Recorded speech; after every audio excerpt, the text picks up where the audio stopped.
तो पहला संदेश है वसीम रजा से। कह रहे हैं कि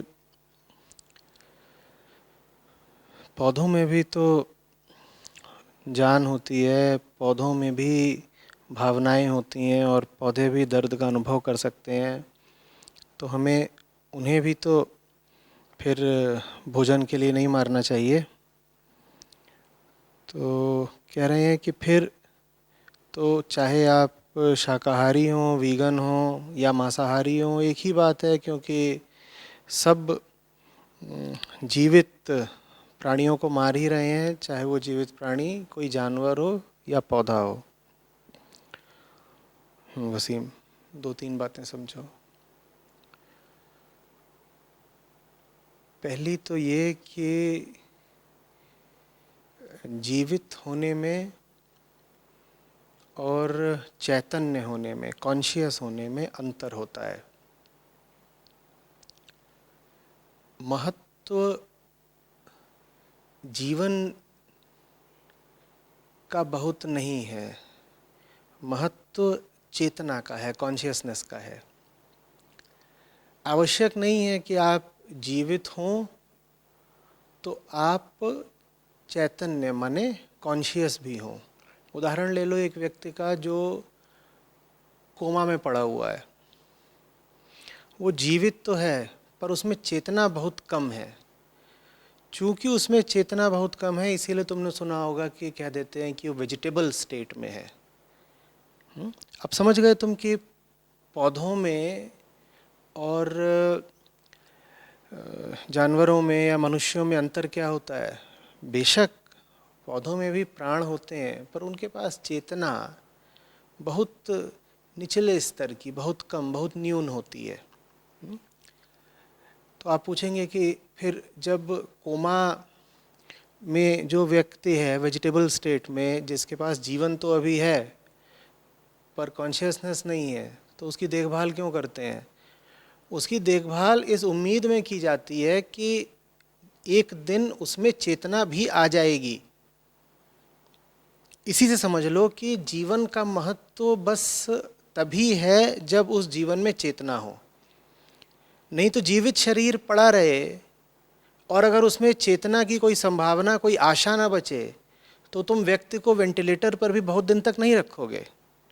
कोई व्यक्ति कोमा में है और अगर डॉक्टर साफ कह दें कि इसे हम जिंदा तो रख सकते हैं, आप कहिए तो 5 साल, 10 साल, 20 साल वेंटिलेटर पर ये जीवित तो रहेगा, लेकिन इस बात की संभावना कि ये दोबारा चैतन्य हो पाएगा, कॉन्शियसनेस रीगेन कर पाएगा, अब शून्य है। ये कभी दोबारा कॉन्शियस नहीं होगा। तो क्या तुम उस व्यक्ति को जीवित रखना चाहोगे वेंटिलेटर पर? क्यों नहीं रखना चाहोगे?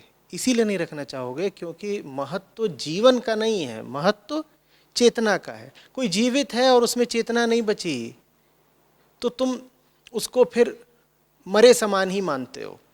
और अगर कोई जीवित है और उसकी चेतना विकृत हो गई है, भ्रष्ट हो गई है, तो उसको भी तुम फिर विक्षिप्त करार देते हो, पागल जान लेते हो, उसको भी फिर तुम पागल खाने में डाल देते हो। उसके जीवन की कोई फिर विशेष कीमत नहीं करते तुम। तो पौधों के पास जीवन निस्संदेह है, ठीक कहा, पर उनके पास चेतना नहीं है। चेतना क्या है? चेतना बिल्कुल वही है जिसके माध्यम से तुम देखते हो, सुनते हो, विचार करते हो, स्वाद लेते हो। उसके लिए चाहिए होता है शारीरिक तौर पर एक नर्वस सिस्टम। ये चेतना की प्राथमिक भौतिक आवश्यकता है कि शरीर में एक नर्वस सिस्टम हो। पौधों के पास वो होता ही नहीं। उनमें प्राण तो होते हैं पर उनके पास नर्वस सिस्टम नहीं है, जिसकी वजह से वो बाहर से आने वाले स्टिमुलस से पेन परसीव नहीं कर सकते। उनको दर्द का कोई अनुभव नहीं हो सकता। दर्द के अनुभव के लिए भाई समझो, न तो उनके पास सेंसरी न्यूरॉन्स हैं जो कि पेरिफेरल नर्वस सिस्टम में आते हैं, न उनके पास ब्रेन है जो कि सेंट्रल नर्वस सिस्टम में आता है। जब ब्रेन ही नहीं है तो दर्द का अनुभव कहाँ पर होगा? जानते हो, तुम्हें भी अगर हाथ पर चोट लगती है तो उस चोट का तुम्हें कोई अनुभव नहीं हो सकता अगर तुम्हारे पास ब्रेन यानी मस्तिष्क ना हो। तुम क्या सोच रहे हो कि तुम्हारे हाथ पर चोट लगी है तो हाथ को दर्द का अनुभव हो रहा है ना, तुम्हारे हाथ पर चोट लगी है तो वास्तव में दर्द का अनुभव मस्तिष्क को होता है। तुम्हारे पास मस्तिष्क ना हो या तुम्हारा मस्तिष्क अगर सुला दिया गया हो, कोमा में डाल दिया गया हो और तुम्हारे हाथ पर खूब चोट मारी जाए तो भी क्या तुम्हें दर्द का अनुभव होगा? सोचो, तुम बिल्कुल बेहोश पड़े हो, तुम्हारे हाथ पर चोट मारी जाए, तुम्हें दर्द पता चलता है? नहीं पता चलता ना, क्योंकि दर्द का अनुभव हाथ को नहीं होता। हाथ तो है पर मस्तिष्क नहीं है, मस्तिष्क में चेतना नहीं है, तो दर्द नहीं पता चलेगा। इसी तरीके से पौधों के पास चूंकि मस्तिष्क नहीं है इसीलिए उन्हें दर्द का अनुभव नहीं हो सकता है। थोड़ा अगर तुम गूगल करोगे नोसिसेप्टर तो तुम्हें पता चलेगा कि ये वो सेंसरी न्यूरॉन्स हैं जिनके बिना किसी को भी, इंसान हो जानवर हो, दर्द का अनुभव हो ही नहीं सकता। ये नोसिसेप्टर पौधों में नहीं पाए जाते।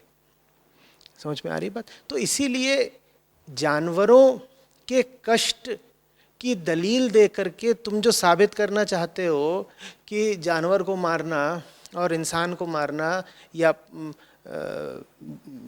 पौधे को मारना एक ही बात है, ये बात कहीं से भी तर्कयुक्त नहीं है। अगर तुम कहोगे कि देखिए साहब, जान होती है पौधे में और जान होती है जानवर में भी, इसीलिए पौधे को मारना बराबर जानवर को मारना, तो चूंकि आप पौधे को मारते हैं तो मैं जानवर को मारूंगा और हम आप बराबर के गुनहगार हुए, माने कोई गुनहगार नहीं हुआ। तो मैं फिर इसी तर्क को तुम्हारे आगे बढ़ाए देता हूं, जान तो फिर इंसान में भी होती है, तो फिर इंसान को भी मार के क्यों नहीं खा जाते? तुम कह रहे हो कि पौधे को मारना बराबर जानवर को मारना, तो मैं कह रहा हूं जानवर को मारना बराबर इंसान को मारना। इंसान को मार के क्यों नहीं खाते? जवाब दो ना, क्या दलील है तुम्हारे पास? इंसान को मारकर क्यों नहीं खाते? इसलिए नहीं इंसान को मारकर खाते क्योंकि इंसान के पास चेतना है और पौधे के पास वही चेतना नहीं है। बात समझ में आ रही है? नहीं तो बोलो तो, जो लोग मांस के इतने प्रेमी हैं मैं उनसे कह रहा हूं इंसान का मांस खाओ ना, क्या पता वो जानवर के मांस से और ज़्यादा स्वादिष्ट होता हो, क्या पता और ज़्यादा पौष्टिक होता हो। तुम लोग तो दुहाई देते हो ना प्रोटीन, कभी अमीनो एसिड, क्या पता आदमी के मांस में वो बहुत पाए जाते हो।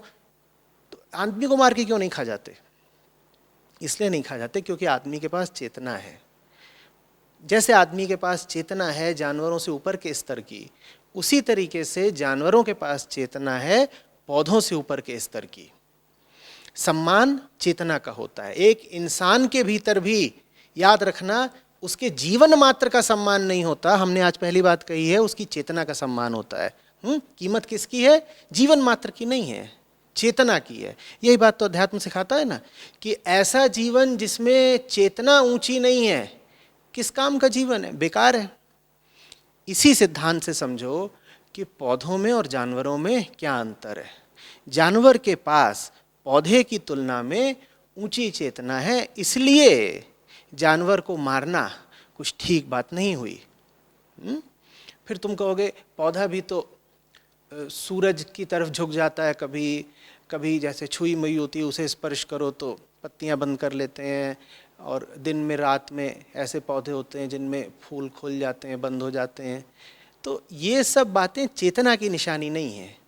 चेतना का अर्थ ये नहीं होता कि कोई ऐसी घटना तुम्हारे साथ घट रही है जिस पर तुम्हारा जो रिस्पॉन्स है, जो तुम्हारी प्रतिक्रिया है वो पूर्व निर्धारित है।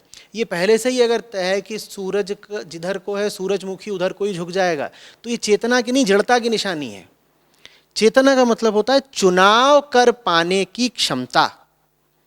सूरज दाईं दिशा में था, सूरजमुखी दाईं दिशा को झुक गया, ये चेतना की बात नहीं है, ये तो विवशता हो गई। सूरज जिधर उधर को ही जाना पड़ेगा, इसमें चुनाव कहां बचा?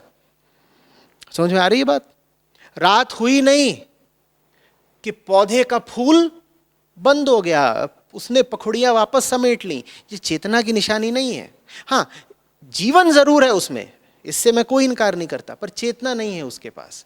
चेतना जहां होती है वहां दो बातें होती हैं। पहला, दर्द का अनुभव, पीड़ा का अनुभव, सफरिंग, और दूसरी मुक्ति की ललक। ये दोनों जुड़ी हुई बातें हैं। चूंकि पीड़ा का अनुभव होता है इसीलिए मुक्ति की ललक होती है।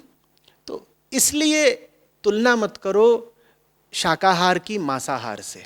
हाँ, इस बात से मैं पूर्णतया सहमत हूँ कि जहाँ तक हो सके पौधों और पेड़ों को भी कम से कम नुकसान पहुँचाया जाना चाहिए। बिल्कुल तुम्हारी बात से सहमत हूँ।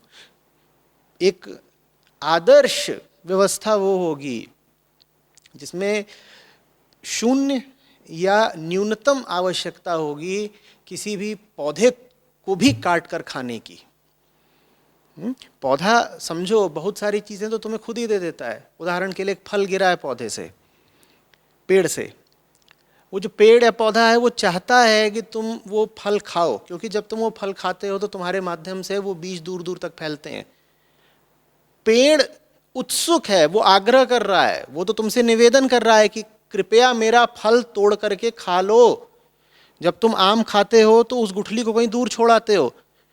ठीक इसीलिए तो आम ने वो फल पैदा करा था। देख नहीं रहे हो आम क्या चाह रहा है? आम कह रहा है मेरे पास आओ, मेरे पास आओ, देखो मेरी गुठली के इर्द गिर्द बड़ा स्वादिष्ट गूदा लगाया है मैंने। तो तुम उस गूदे के लालच में जा रहे हो आम के पास, तुम वो गूदा ले रहे हो और उसके बाद उस गुठली को तुम फेंक दे रहे हो दूर। आम का पेड़ बिल्कुल यही चाहता है, क्योंकि तुम अगर आम नहीं खाते तो वो आम का फल गिरता पेड़ के ठीक नीचे, और बड़े पेड़ के आम के ठीक नीचे दूसरा आम का पेड़ हो नहीं सकता था। तो आम की प्राकृतिक अभिलाषा ही यही है कि तुम उसका फल जरूर खाओ। अब इस बात की तुलना कर लो जब तुम मुर्गा या बकरा खाते हो। मुर्गा या बकरा तुम खाते हो, उसमें मुर्गे या बकरे का कोई हित नहीं हो गया। ऐसा नहीं है कि तुमने उसका मांस खा लिया और उसकी हड्डी तुम कहीं दूर फेंक आए तो उसकी हड्डी से दूसरा मुर्गा पैदा हो जाएगा। लेकिन जब तुम आम खाते हो और उसकी गुठली कहीं फेंक आते हो तो उससे दूसरा आम पैदा हो जाएगा, अमरूद से दूसरा अमरूद हो जाएगा। तो बहुत हद तक शाकाहार उन पौधों और पेड़ों के हित में है जिनसे तुम समय समय पर सीमित मात्रा में फल, पत्तियां इत्यादि ले लेते हो। फल ले लोगे दूसरा फल आएगा, पत्ती ले लोगे दूसरी पत्ती आएगी, लेकिन तुम बकरे की टांग काट लोगे दूसरी टांग नहीं आएगी। लेकिन इसका ये अर्थ नहीं है कि अंधाधुंध पेड़ पौधों की कटाई की जाए और उनके साथ ज़्यादती की जाए, वो बात निश्चित रूप से गलत है।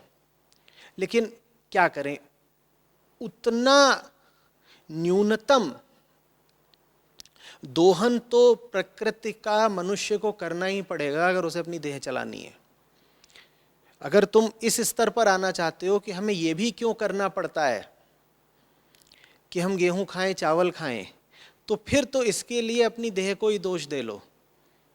फिर तो ऊपर वाले से पूछो कि पैदा ही क्यों किया। और तूने हमें ऐसा पैदा किया है शरीर दे करके जो अपना भोजन स्वयं नहीं बना सकता, उसे अपना भोजन तो बाहर से ही ग्रहण करना पड़ेगा। अब भोजन जब बाहर से ही लेना है तो कम से कम हिंसा से लो ना। और कम से कम हिंसा यही है कि तुम किसी पेड़ से कुछ फल मांग लो, पत्ती मांग लो, और अगर उससे काम ना चले तो हो सकता है कि कभी तुम्हें जमीन में गड़ी हुई ये गोभी उसको उखाड़ना भी पड़े। हालांकि मैं स्वीकार करता हूं कि उसमें भी एक सीमा की हिंसा निहित है निश्चित रूप से। लेकिन क्या करोगे, उतनी भी हिंसा नहीं करोगे तो फिर तो यही प्रार्थना करो कि ये देह ही ना रहे। वो न्यूनतम हिंसा है जो आवश्यक हो जाती है देह के परिपालन के लिए, भरण पोषण के लिए, उतनी करनी पड़ेगी। अब तुम जमीन में गोभी का फूल आया है उसको काट रहे हो और एक बकरे की गर्दन काट रहे हो, और तुम इन दोनों बातों को एक समान बोलो तो ये ऐसी सी बात है कि एक व्यक्ति पकड़ा गया है हत्या के आरोप में और एक व्यक्ति पकड़ा गया है कि वो सड़क पर थूक रहा था, और तुम दोनों के लिए बराबर सजा का प्रावधान कर दो। अपराधी दोनों हैं, मैं बिल्कुल नहीं कह रहा कि जिसने सड़क पर थूका है वो अपराधी नहीं है, लेकिन अपराध और अपराध में अंतर होता है ना। तुमने गोभी काट दी जमीन में लगी हुई हंसिए से, निश्चित रूप से हिंसा है, पर उससे कहीं बड़ी हिंसा है जब तुम बकरे की गर्दन काट देते हो, और उससे भी और ज्यादा बड़ी हिंसा है जब तुम इंसान की गर्दन काट देते हो। अपराध और अपराध में अंतर होता है। सब अपराध अगर एक बराबर होते तो किसी अपराधी को 2 महीने की और किसी अपराधी को 20 साल की कैद क्यों होती, और किसी अपराधी को मृत्युदंड क्यों दिया जाता? गुनाह और गुनाह में अंतर होता है। तो शरीर लेकर के आए हो तो एक न्यूनतम मिनिमम हिंसा तो तुम्हें करनी पड़ेगी, और इस बात का मन में क्षोभ भी होना चाहिए कि मैं तो ऐसा हूं कि जीता भी तभी हूं जब मुझे दूसरों से भोजन मिलता है। कोई इंसान ऐसा नहीं जिसके शरीर में उसका भोजन आप निर्मित हो जाता है। पौधों में हो जाता है, वो अपना भोजन आप निर्मित कर लेते हैं, किसी दूसरे से नहीं मांगते। बात समझ में आ रही है? तो आइंदा इस तरह का तर्क मत देना। मैं समझता हूं बहुत साफ साफ समझा दिया है कि पौधे को खाने में और जानवर को खाने में किसी तरह की कोई तुलना करना बिल्कुल भी नासमझी की बात है एकदम।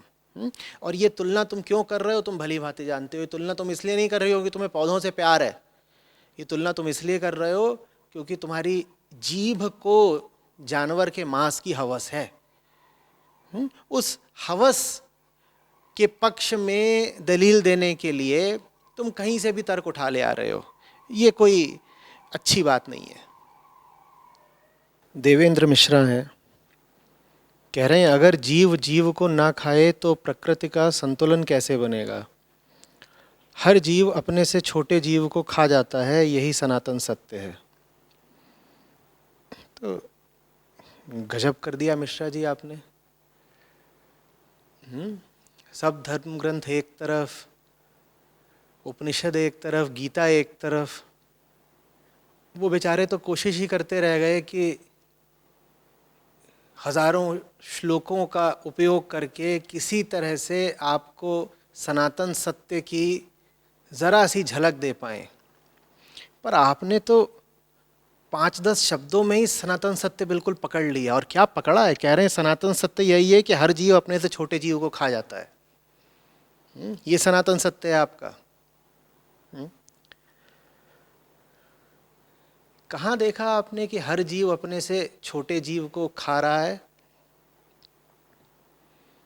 और प्रकृति में अगर ऐसा होता भी है कि कुछ जीव दूसरे जीवों को खाते हैं, तो प्रकृति का सत्य से क्या ताल्लुक? सत्य समझते हैं आप? सत्य माने वो जो प्रकृति से पूरे तरीके से अछूता हो, यही सत्य की परिभाषा है। सनातन और सत्य जैसे पवित्र शब्दों का उपयोग करने से पहले थोड़ा आध्यात्मिक ग्रंथों के निकट आइए। सत्य माने वो जिस तक मनुष्य मन पहुंचता है प्रकृति का अतिक्रमण और उल्लंघन करके। प्रकृति में मात्र बदलाव है, प्रकृति में मात्र बेहोश एक गति है, और सत्य वो जिसमें कोई बदलाव हो नहीं सकता। प्रकृति में मुझे कुछ दिखाइएगा जो बदलता ना हो, परिवर्तनशील ना हो, और सत्य वो जिसमें कभी कोई परिवर्तन आ नहीं सकता।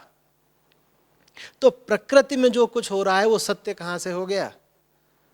सत्य की मनुष्य को चाह रहती है।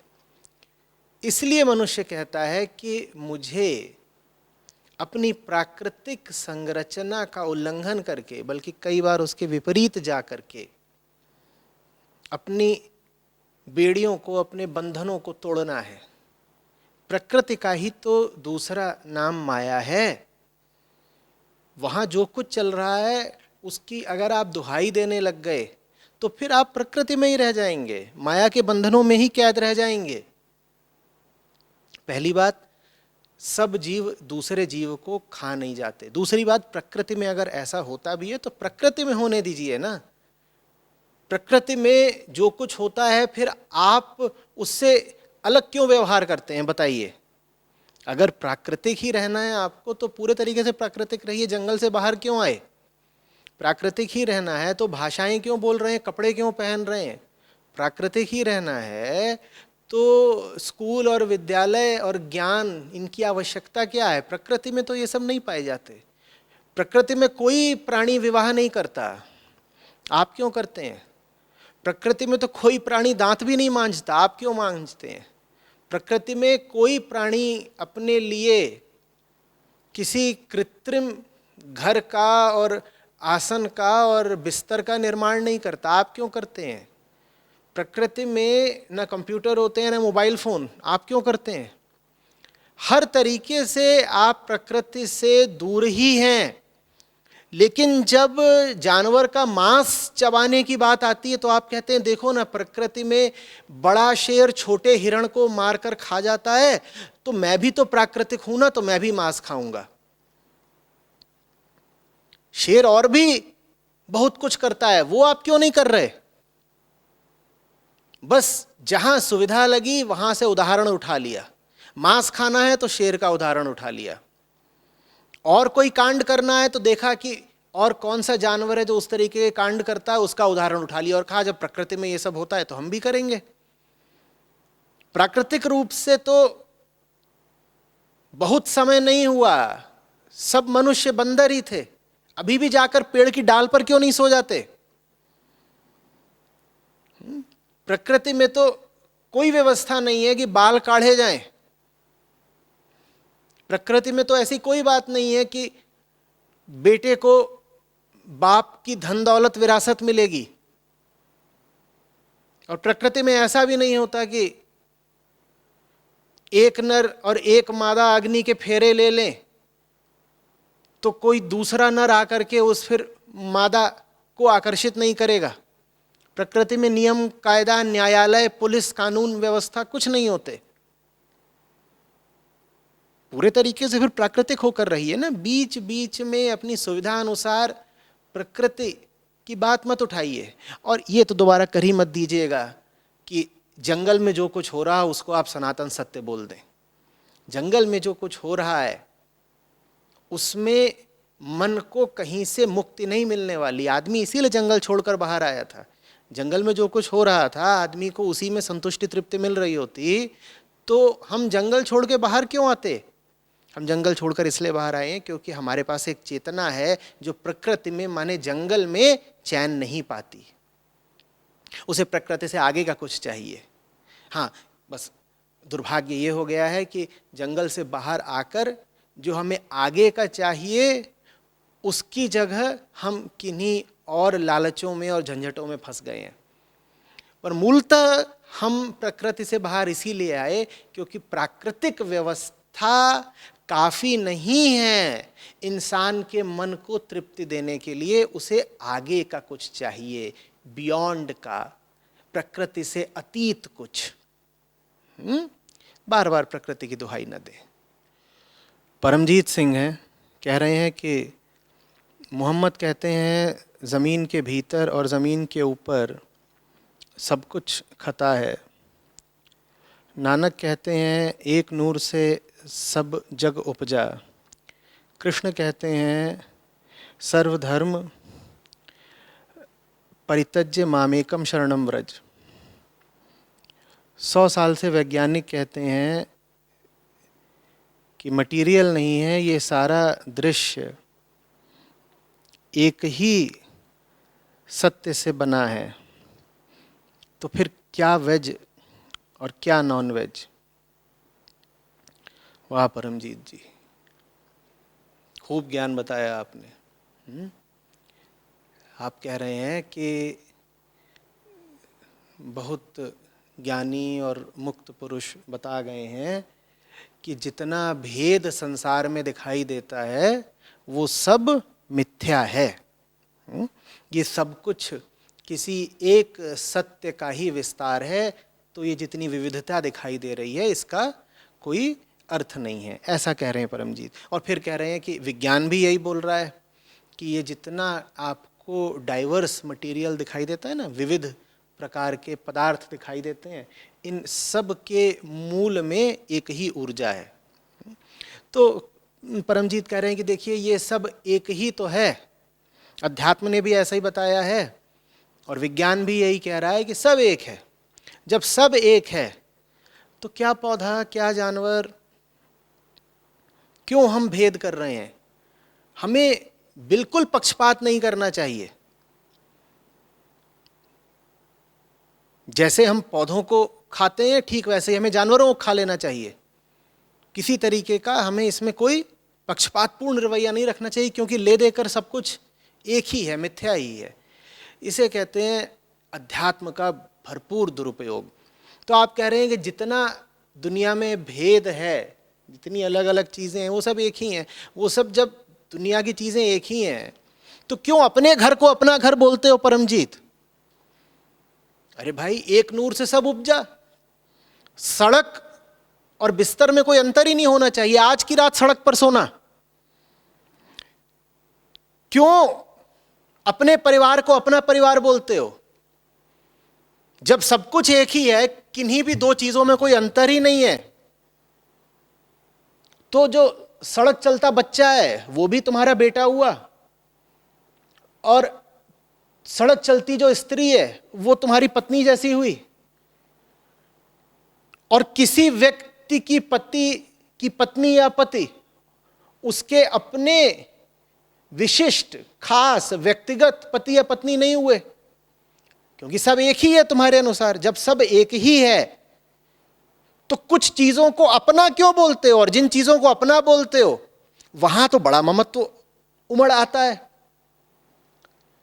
अपने शरीर को भी अपना क्यों बोलते हो बताओ ना? जब सब एक है, तुम कह रहे हो कि जो जानवर है वही पौधा है, तो जैसे पौधे को खाते हैं वैसे ही जानवर को खा लेंगे। तो परमजीत, जैसे पौधा है वैसे ही जानवर है और वैसे ही तुम्हारा भी शरीर है। अपने ही शरीर को क्यों नहीं खा जाते? जब सब एक ही है तो भूख लगने पर अपना ही मांस क्यों नहीं चबा लेते? तब तो सारा ज्ञान धरा रह जाता है। हां, जानवर की हत्या करने के लिए आध्यात्मिक पुरुषों और ग्रंथों से भी उद्धरण उठा लाते हो, कहते हो देखो उन्होंने ऐसा कहा था, कृष्ण ने बोला है ना कि बाकी सारी बातें छोड़ो, बस एक ही सत्य है। तुम और कितनी बातें समझते हो कृष्ण की भाई? तुम और कितनी बातें समझते हो नानक साहब की भाई? या बस तुमको जानवर का खून बहाने के लिए और मांस चबाने के लिए ही मुक्त पुरुषों की याद आती है? और जो तुम तर्क भी दे रहे हो वो तर्क तुम्हें ही भारी पड़ेगा। सब कुछ एक ही है। जब सब कुछ एक ही है तो तुम्हारा सारा पैसा पड़ोसी का हो गया, जाओ दे आओ, सब कुछ एक ही है। सब कुछ एक ही है कहने का हक सिर्फ उनको है जिनके भीतर से वो मिट गया जो जगत में विविधता देखता और पैदा करता है, उसको अहंकार कहते हैं। कोई पूर्णतया अहंकार मुक्त हो गया हो, उसके लिए निसंदेह सब कुछ एक ही है, तुम्हारे लिए नहीं परमजीत। और तुम अहंकार मुक्त हो पाओ इसके लिए आवश्यक है कि पहले तो तुम हिंसा से जरा तौबा करो, अपने भीतर जरा करुणा पैदा करो। ये वो तरीके हैं, उपाय हैं जिनसे तुम उस जगह के निकट पहुंच पाओगे जहां पर हो करके कोई कृष्ण कहते हैं कि सारे धर्मों को छोड़ो और मामेकम शरणम व्रज। अभी बहुत छोटे मुंह बड़ी बात है कि तुम कृष्ण की कही बात को उठा करके अपनी जबान के स्वाद के लिए इस्तेमाल कर रहे हो। समझ में आ रही है बात? ये कायदा सिखाओ ना फिर पूरी दुनिया को, सब कुछ एक ही है। तो जो दूसरे का शरीर है मेरा ही शरीर है। जब दूसरे का शरीर तुम्हारा ही शरीर है तो खुद खाना क्यों खाते हो? दूसरे के मुंह में डाल दिया करो। और सड़क पर निकलना, लोगों को यही अपना दर्शन समझाते हुए सब कुछ एक ही है, और किसी की जेब में हाथ डाल के पैसा निकाल लेना, कहना तेरी जेब बराबर मेरी जेब, और फिर देखना कि कौन सा न्यायालय या कौन सा दर्शन शास्त्री तुम्हारी वकालत करता है। तुम खुद भी इस बात को नहीं मानते। मेरे तर्कों की कोई जरूरत ही नहीं है। सच तो यह है कि ये जो दलील तुम यहां दे रहे हो, तुम्हारा खुद भी इसमें कोई विश्वास नहीं है। ये बड़ी बेईमानी की दलील है। ये दलील सिर्फ इसलिए है क्योंकि है कोई मुर्गा, बकरा, कोई और जानवर जिसको देख करके तुम्हारी लार बह रही है। बात इतने छोटे और घटिया स्तर की है कि किसी की हत्या करनी है और उसके लिए देखो तुमने दलील कितनी ऊंची दे दी कि धर्म ग्रंथों से उठा लाए।